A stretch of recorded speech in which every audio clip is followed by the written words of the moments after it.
কানা মুহাম্মাদুন আবা আহাদিম মির রিজালিকুম ওয়ালাকিন রাসূলুল্লাহি ওয়া খাতামান নাবিয়্যিন। আল্লাহ নবীর শানে কটূক্তি করে, নবীকে নিয়ে অশ্লীল ভাষায় গালিগালাজ করে, নবীর শানে কটূক্তি করে।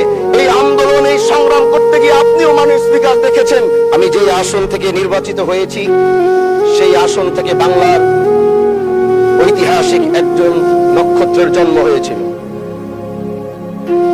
যার জন্ম না হলে 1947 সাল হতো কিনা তাদের আন্দোলন না থাকলে জানি না।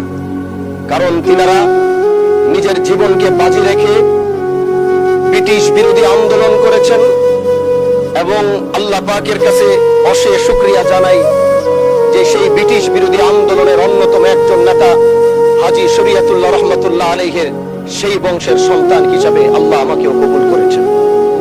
মাননীয় স্পিকার, হাজী শরীয়তুল্লাহর কথা যদি বলতে হয়, তিনি যেভাবে এই দেশকে অন্যায় অবিচার মুক্ত করার জন্য, এদেশের মানুষ ছিল নির্যাতিত, এদেশের কৃষকরা ছিল নির্যাতিত, এদেশের মুসলমানরা ছিল নির্যাতিত।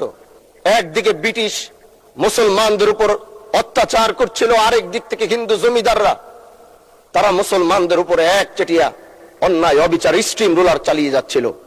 তখনই এই বাংলার বুকে হাজী শরীয়তুল্লাহর আগমন হয় এবং তিনি ইনসাফ প্রতিষ্ঠার যে সংগ্রাম শুরু করেছিলেন, সেই সংগ্রামের মধ্য দিয়ে আসে 1947 সাল এবং সেই 1947 সাল পাওয়ার কারণেই আমরা 1971 সাল পেয়েছি।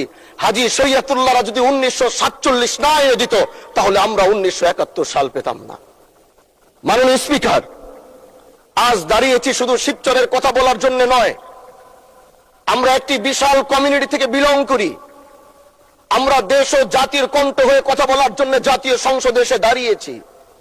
আমাদের সংসদ ওই পাশে যারা রয়েছেন তারা শুধু মনে করেন যে আমরা শুধু তাদের বিরোধিতার জন্য দাঁড়িয়েছি। বিরোধী দল মানে শুধু বিরোধিতা করা নয়, সরকারি দল যদি ভালো কাজ করবে, বিরোধী দলের মঞ্চে দাঁড়িয়েও তাদের প্রশংসা করতে আমরা বিন্দু পরিমাণ দ্বিধা করব না।